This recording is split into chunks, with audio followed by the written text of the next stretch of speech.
नमस्कार मित्रगणों, जैसे कि आप सभी देख सकते हैं summer research internship programme in IC Dhanbad start हो चुका है। अब इसमें हम इस वीडियो में देखेंगे कि कौन कौन एलिजिबल होगा, स्टिपेंड हमारे इस जो भी इंटर्नशिप उसमें कितनी मिलेगी हमें, और हमें सीपीआई कितना मैटर करेगा। और हम ये भी देखेंगे क्या जिसका बैकलॉग है क्या वो भी अप्लाई करने के लिए एलिजिबल है। तो इस वीडियो में ये सारी चीज़ें हम कवर करने वाले हैं। जैसे कि आप देख सकते हैं समर रिसर्च इंटर्नशिप प्रोग्राम, तो ये एसआरआईपी है जो कि आईएसएम धाईमात से आया हुआ है। तो इसमें इसमें कह रहा है कि ये हम देख सकते हैं यहाँ पे total number of SRIP intern will be about 90 per summer. मतलब ये कह रहा है कि 90 पर समर, यानी कि समर जो इंटर्नशिप होता है उसमें 90 इंटर्न्स को लिया जाता है, विच इंक्लूड्स इंटर्न अंडर, जो कि 3 फंडेड जो हैं ये सारे, जो कि इंस्टीट्यूट फंडेड है, प्रोजेक्ट फंडेड है एंड सेल्फ फाइनेंस्ड है।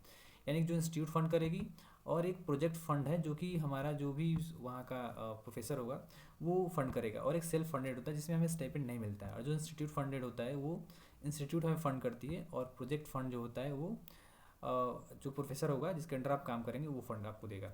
ठीक है। द नॉन, इसमें लिखा है the non ISM participant shall be required to pay, यानी कि अगर आप आईएसएम धनबाद से नहीं है तो आपको 500 रुपये फ़ी पेमेंट करनी पड़ेगी। उसके बाद देखते हैं funding from SRIP, student working under funding from SRIP at ISM Dhanbad. वो कह रहा है कि अगर फंडिंग अगर आपको एसआरआईपी के थ्रू मिल रहा है, यानी कि इंस्टीट्यूट फंडेड है, तो उसमें कह रहा है कि 10,000 जो रुपये हैं आपको मिलेंगे। ड्यूरेशन जो उसकी होगी 8 वीक, यानी कि आप वहाँ 8 वीक काम करेंगे, उसके लिए आपको 10,000 मिलेगा। ठीक है। अब यहाँ लिख रहा है टोटल नंबर ऑफ एसआरआईपी पर डिपार्टमेंट। ये कह रहा है कि मतलब एक अगर इतने सारे डिपार्टमेंट होते हैं किसी भी आईटी में, तो पर डिपार्टमेंट आप वो केवल एसआरआईपी 2 लोगों को देते हैं। ठीक है।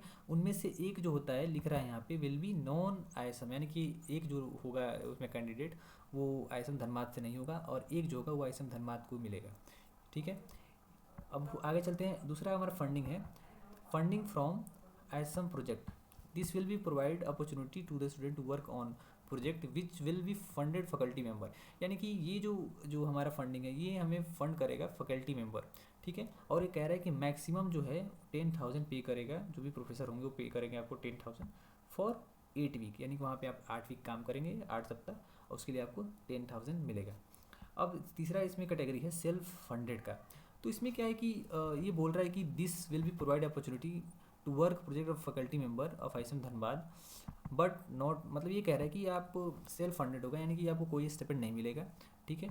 और ये कह रहा है कि आप स्टिल, मतलब आपको भले ही इंस्टीट्यूट फेलोशिप नहीं मिल रही है, या फिर तुम्हारा जो जो भी प्रोफेसर होगा वो आपको फंड नहीं दे रहा है, बट आप स्टिल वहाँ पे इंटर्नशिप कर सकते हैं खुद के पैसों पे, वो है। तो फिर आगे देखते हैं the application receive by the officer of dean R&D will be forward to SRIP. जो एप्लीकेशन भरा जाएगा वो उसके बाद से एसआरआईपी के थ्रू गुजरेगा, अगर आप सिलेक्शन होता है तो। ये कह रहे हैं कि the SRIP committee of the department is 3 member committee, head of the department as chairperson, convener जो भी है 1 more faculty member from the department. ठीक है। अब आगे देखते हैं। तो इधर दे रहा है कि guideline for selecting the intern under SRIP. ठीक है। दे कह रहे हैं the SRIP committee gives preference to pre final year student. जो ये कह रहा है कि जो प्री फाइनल ईयर के स्टूडेंट्स हैं उनको ये प्रिफर करेंगे। ऐसा नहीं है कि जो नहीं है उनको नहीं मिलेगा, बट प्रिफरेबल यही होंगे जो प्री फाइनल ईयर स्टूडेंट्स हैं। अब आगे देखेंगे the candidate selection is based on CPI. जो सिलेक्शन होगा सीपीआई की बेस पे होगा। पब्लिकेशन अगर आपके पास है तो अवार्ड्स, जो भी अवार्ड्स मिलते हैं, रिसर्च प्रपोजल, आप जो रिसर्च प्रपोजल में लिखेंगे, ठीक है, वो होगा एसओपी वगैरह। द स्टूडेंट्स कॉलेज एंड, और आपकी कॉलेज भी देखी जाएगी कि आप किस कॉलेज से आ रहे हैं, किस आईआईटी से आ रहे हैं, किस एनआईटी से आ रहे हैं, ये सारी चीज़ें होंगी। एंड लेटर ऑफ रिकमेंडेशन, जहाँ पे आप अभी पढ़ रहे हैं वहाँ से जो प्रोफेसर आपको रिकमेंड लेटर होता है, LOR, जो कि लेटर ऑफ रिकमेंडेशन होता है, वो आपको सबमिट करना होगा, जो कि आपके प्रोफेसर से ये मिलेगा आपको।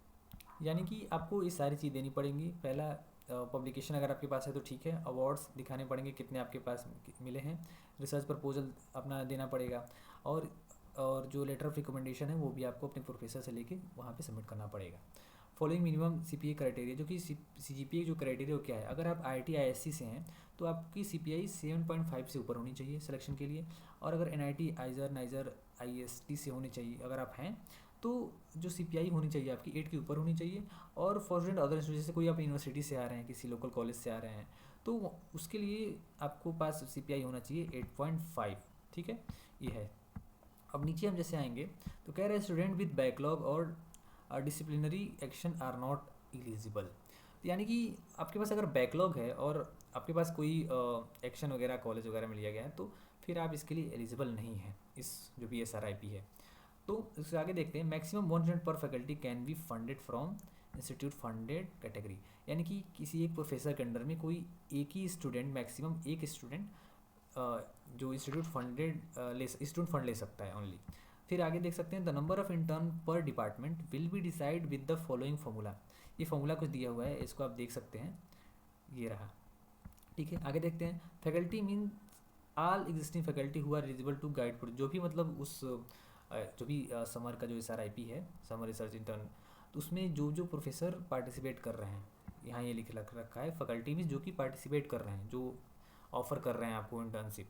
ठीक है, अब आगे देखते हैं, the living expenses has to be borne by the intern. जो भी वहाँ पे आपकी लिविंग कॉस्ट होगा, फूड वगैरह, वो आपको खुद पे करना पड़ेगा, इसका कहना है। ठीक है, तो आगे अगर हम देखेंगे तो ये कह रहा है कि ऑल नॉन ISM, जो भी मतलब आप अगर IT धनबाद के नहीं हैं, तो ये कह रहा है कि वहाँ पे आपको एक टेम्प्रेरी इंस्टीट्यूट ID इशू होगा, जो कि आप वो यूज़ होगा आप एक्सेस करने के लिए library, sports, medical facility, computer centre, internet and other institute and department research. ठीक है, एंड रिक्रिएशन फैसिलिटीज़। ये यहाँ पे एक इंपॉर्टेंट बात लिख रखी है, he will be required to abide, मतलब आपको वहाँ के जितने भी रूल एंड रेगुलेशंस हैं आपको वो फॉलो करने पड़ेंगे। अदरवाइज अगर आप फेल होते हैं तो वो क्या करेगा, आपको टर्मिनेट कर सकता है, या फिर आपको वो बोल सकता है कि आप यहाँ से लीव कर जाएं। ठीक है, आगे देखते हैं, application need to be submitted through an email. ये जो ईमेल ID दिया हुआ है, आपको इस पर अपना अप्लीकेशन भेजना है। ठीक है, उसके बाद the application are to be forwarded by the head of department starting that there is no backlog and disciplinary action. Intern will be provided free OPD facility and medical evaluation in the health center of the institute. Indoor hospitalization facility also provide the health center if necessary. मतलब ये कह रहा है कि आपको OPD वगैरह facility दी जाएगी, medical available भी कराया जाएगा। इंडोर क्योंकि जो ITs होती हैं उनके इनसाइड कैंपस उसमें हॉस्पिटल्स होती हैं, तो वो आपको प्रोवाइड कराया जाएगा अगर नेसेसरी होगा तो। फिर नीचे जो है फॉर्म दी गई है, ठीक है, some interns program SRIP application form. ये जो एप्लीकेशन फॉर्म है, इसको आपको फिल करना है। ठीक है, ये पूरे जितने भी इसमें डाटा है वगैरह वगैरह सारे देना है, और दे के उनको यहाँ पे भेजना है, इस ईमेल ID पे इनको सेंड करना है। सो अभी के लिए बस इतना ही। अगर वीडियो अच्छी लगी हो तो लाइक करें, चैनल को सब्सक्राइब करें, ताकि हम आगे आपको करियर में हम गाइड कर सकें और आपको इंटर्नशिप से PhD की तरफ हम ले जा सकें।